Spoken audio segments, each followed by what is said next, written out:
না, আর পারি না। সারাদিন হাড় ভাঙা খাটুনি, আর খেটে খেটে পারি না। ওর বাবার চাকরিটাও চলে গেছে, ছেলেটাও বেকার। ও যদি একটা চাকরি পেত তাহলে আমাদের এই কষ্ট লাঘব হতো। ওর বাবা সেই সকালবেলা বেরিয়ে যায়, সারাদিন কোথায় ঘুরে বেড়ায়, একটা চাকরির জন্য অন্য হয়ে ঘুরে বেড়াচ্ছে, কিন্তু কোথাও চাকরি জোগাড় করতে পারছে না। আসলে এই বয়সে কে আর চাকরি দেবে? আগে চাকরিটা কোম্পানির চাকরি ছিল, কিন্তু কোম্পানিটা লক আউট হয়ে গেল। ছেলেটাও জানে না ওর বাবার চাকরিটা চলে গেছে। ও জানে বাবা চাকরি করতে গেছে সকালবেলা উঠে। কি করে ওর সঙ্গেও বলি? এদিকে সংসারটাও ঠিক মতো চলছে না, কি করা যায়? মা, মা। কে বাবা, অভি এলি? হ্যাঁ মা, তুমি শুনেছো মা? আমি যে একটা চাকরির অ্যাপ্লাই করেছিলাম তার ইন্টারভিউ ডেট এসে গেছে। আগামী 30শে জানুয়ারি তার ইন্টারভিউ হবে কলকাতাতে। দেখ বাবা, যদি এই চাকরিটা বাড়াতে পারিস তাহলে কিছুটা সুসার হয় আমাদের। মা, আমি আমার সাধ্যমতো চেষ্টা করব, কিন্তু চাকরি তো আর নিজের হাতে না। দেখি, চেষ্টা করি। তা যাক বাবা, ওইসব কথা এখন একটু হাত মুখ ধুয়ে যা, খেতে দেবো, যা। যাচ্ছি মা, কিন্তু বাবা কখন আসবে? সে তো ঠিক নেই, বাবা হয়তো সেই আসতে রাত হয়ে যাবে। তুই বরং খেয়ে নে, বাবা পরে এসে খাবে খন। ঠিক আছে মা, তুমি ভাত বাড়ো, আমি আসছি। স্যার আসবো স্যার? হ্যাঁ আসুন। কি ব্যাপার, আপনি কে? আপনি কি করতে এসছেন এই অফিসে? যান যান, বেরিয়ে যান। আপনি কার পারমিশন নিয়ে ঢুকেছেন? স্যার আমার কথাটা একটু শুনুন স্যার। আচ্ছা ঠিক আছে, বলুন। স্যার ছোটখাটো যে কোনো একটা চাকরি দিতে পারেন স্যার আমাকে? না না, এখানে কোনো ভ্যাকান্সি নেই। স্যার ছোটখাটো যে কোনো একটা চাকরি স্যার। আগে যে কোম্পানিতে চাকরি করতাম স্যার, সেটা লক আউট হয়ে গেছে স্যার। স্যার ছেলে বউ নিয়ে স্যার খুবই কষ্টে আছি স্যার। না না না মশাই, এখানে কোনো ভ্যাকান্সি নেই, আপনি অন্য জায়গায় দেখুন। স্যার স্যার একটু দেখুন না স্যার, আপনাকে খুবই অনুরোধ করছি স্যার। বললাম তো এখানে কোনো ভ্যাকান্সি নেই, বেরিয়ে যান। দারোয়ান, একে বের করে দাও। স্যার স্যার দারোয়ান ডাকতে হবে না স্যার, আমি নিজেই চলে যাচ্ছি।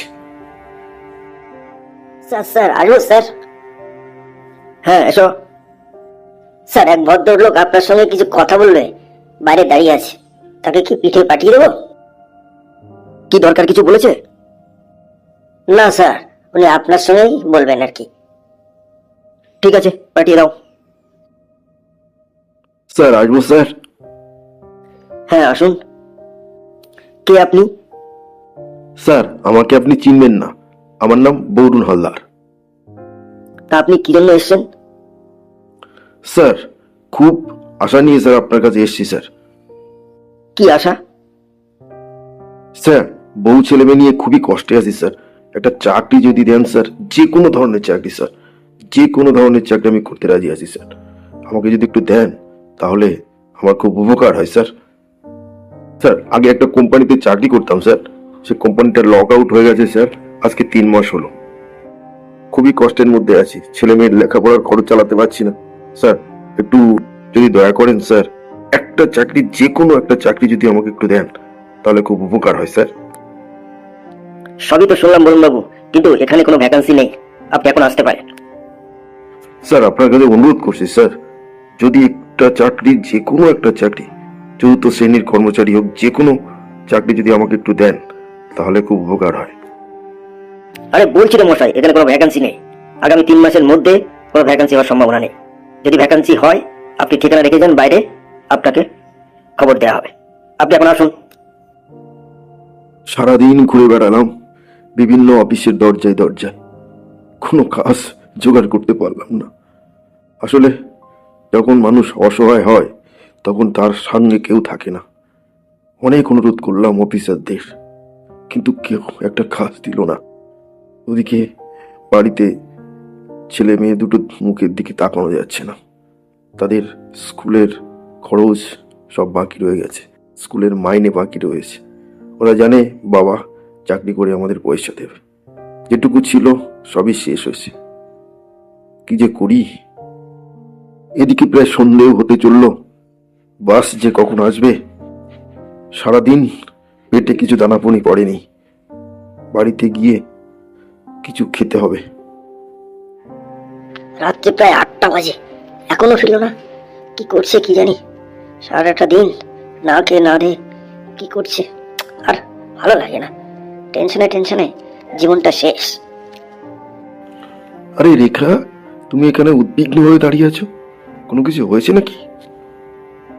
হয়েছে মানে? তুমি সেই কখন গেছো, এখনো ফিরছো না? খুব টেনশন হচ্ছে। কোথায় ছিলে এতক্ষণ? কোনো কিছু হয়েছে?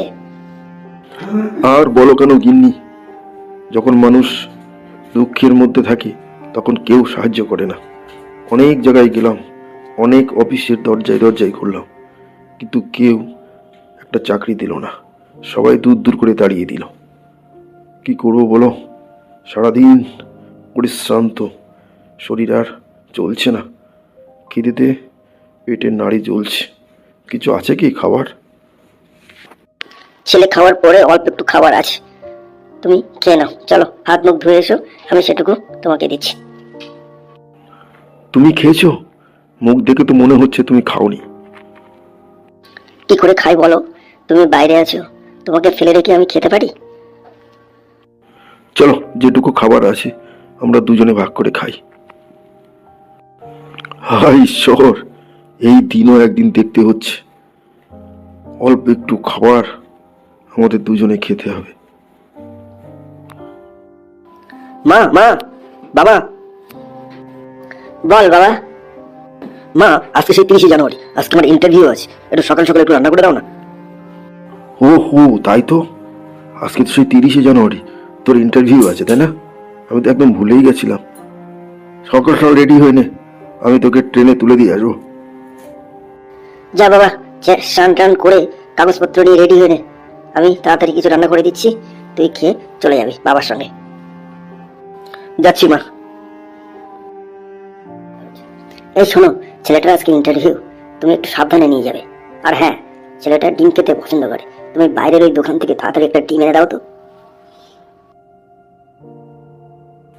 যাই, আমি গুছিয়ে নি। বাবা আমি রেডি, তুমি তাড়াতাড়ি এসো। এই কাগজপত্র সব নিয়েছিস তো? হ্যাঁ, এই ব্যাগের মধ্যে সব নিয়েছি বাবা। এই আমি আশীর্বাদ করছি বাবা, তুই যেন চাকরিটা পেয়ে যাস। চল বাবা, দিদি যাচ্ছে, শিগগিরই চল। হ্যাঁ বাবা চলো। দুর্গা দুর্গা। হে ঈশ্বর, কখনো কিছু আমার জন্য চাইনি, আজকে তোমার কাছে কাতর প্রার্থনা করছি, ছেলেটার চাকরি যেন হয়। আমরা যা কষ্ট করেছি ও যেন কষ্টটা না পায়। ঠাকুর, ওকে একটু দেখো। এই অনেকক্ষণ হয়ে গেল, ছেলেটা তো এখনো ফিরছে না। আরে অত চিন্তা করছো কেন, এসে যাবে এক্ষুনি, হয়তো অনেক ভিড় হয়েছে। এই তুমি একটু এগিয়ে গিয়ে দেখো না, মায়ের মন তো। মা, মা এসেছিস বাবা? খুব চিন্তা হচ্ছিল, তাড়াতাড়ি এসে হাত মুখ ধুয়ে নে বাবা, কিছু খেতে দেবো। হ্যাঁ হ্যাঁ মা, খুব কষ্ট হয়েছে, কি ভিড় ট্রেনে। আচ্ছা বাবা, তোর ইন্টারভিউ কেমন হলো? খুব ভালো হয়েছে বাবা, মনে হচ্ছে চাকরিটা হয়ে যেতেও পারে। যা যা বাবা, তাড়াতাড়ি হাত মুখ ধুয়ে নে, পরে বাবার সঙ্গে কথা বলিস। যা তাড়াতাড়ি যা। যাচ্ছি মা। তাড়াতাড়ি আয় বাবা, হাত মুখ ধুয়ে, আমি রান্না করে তোর জন্য খাবার পাচ্ছি। হে ঈশ্বর, ছেলেটা বলছে তো ইন্টারভিউ ভালো হয়েছে, ওর চাকরিটা যেন হয় ঈশ্বর। তা আরে বাবা, রেজাল্ট কবে দেবে বলেছে? বাবা যদি আমি সিলেক্টেড হই তাহলে 7 দিন বাদেই কুরিয়ারে আমার বাড়িতে চিঠি চলে আসবে। 7 দিন? 7 দিনের অপেক্ষা ঠাকুর, ওর দিকে তাকিও ঠাকুর। এই শোনো, আজকে 7 দিন পূর্ণ হলো তাই না? হ্যাঁ, আজকে 7 দিন পূর্ণ হলো। আরে তোমরা তো চিন্তা করছো কেন? যদি চাকরি হয় তাহলে ঠিক বাড়িতে চিঠি চলে আসবে, কোনো চিন্তা করো না। আমি এখন একটু বাইরে যাচ্ছি। এখন আবার কোথায় যাবি বাবা? মনটা ঠিক ভালো লাগছে না, একটু বন্ধুদের সঙ্গে একটু আড্ডা মেরে আসি। তাড়াতাড়ি আসবি, দেরি করবি না। এই হবি, তুই যে পরীক্ষা দিয়েছিলি তার যে রেজাল্ট বেরিয়েছে? না রে, এখনো দেয়নি। শোন, তুই যদি চাকরি পেয়ে যাস না, তাহলে আমাদের কিন্তু কবজি ডুবিয়ে খাওয়াতে হবে। আরে আগে চাকরিটা তো পাই। আমার আশা তুই অবশ্যই চাকরিটা পেয়ে যাবি। ঈশ্বর তোদের মঙ্গল করুক, তোদের কথাই যেন ঠিক হয়, তাহলে তোদেরকে আমি পাত পেরে খাওয়াবো বাড়িতে নিয়ে গিয়ে। এই অমিতা, তাড়াতাড়ি আয়, তাড়াতাড়ি আয়, একটা চিঠি এসছে কুরিয়ারে, বাবা তাড়াতাড়ি ওকে যেতে বলো। এই আসি রে, ভালো সংবাদ হলে আবার আসবো। আরে তাড়াতাড়ি যাবো। এসেছিস বাবা? এই দেখ কুরিয়ারে এই চিঠিটা এসছে। কই দেখি দেখি। এই নে বাবা। আরে মা, আমার চাকরিটা হয়ে গেছে মা। এটা অ্যাপয়েন্টমেন্ট লেটার। ঠিক বলছিস বাবা? ঠিক বলছি বাবা? হ্যাঁ মা, একদম ঠিক। আমি ঘরে গিয়ে দেখে আসি কবে জয়নিং। ঠাকুর, অবশেষে তুমি আমাদের মুখ তুলে চেয়েছ, সেটা চাকরি হয়ে গেছে। যাক, এবার ওর বাবার একটু কষ্ট কমবে। ও ঈশ্বর, আমার কি কি আনন্দ হচ্ছে সেটা ভাষায় প্রকাশ করতে পারছি না। মা মা, আমার আগামী কালকেই জয়েন করতে হবে। কালকেই জয়েন? আরে বাবা, মাইনে কত রে? বাবা, প্রথমে 6 মাসের ট্রেনিং পিরিয়ডে 20,000 টাকা দেবে বলেছে, এবং পরে পার্মানেন্ট হলে 50,000 টাকা মাইনে। ঠিক বলছিস বাবা, তোর বাবার কষ্টটা এবার কমবে। আমি জানি মা, বাবার চাকরি এখন নেই, অনেক ধার দেনা করে বাবা আমাদের পড়াচ্ছে এখন। এই তুই কি করে জানলি? আমরা তো তোর সঙ্গে বলিনি। তোমরা না বললে কি হবে? তোমরা যে আলোচনা করো গোপনে, সেটা আমি আড়াল থেকে শুনতে পেয়েছি। সত্যি বাবা, তোর বাবার আজকে 3 মাস ধরে চাকরি নেই। সকালবেলা উঠে সারা দিন রাত এদিক ওদিক ঘুরে বেড়াচ্ছে একটা চাকরির জন্য, কিন্তু পাচ্ছে না। যা কিছু সঞ্চিত ছিল সব খরচ হয়ে গেছে।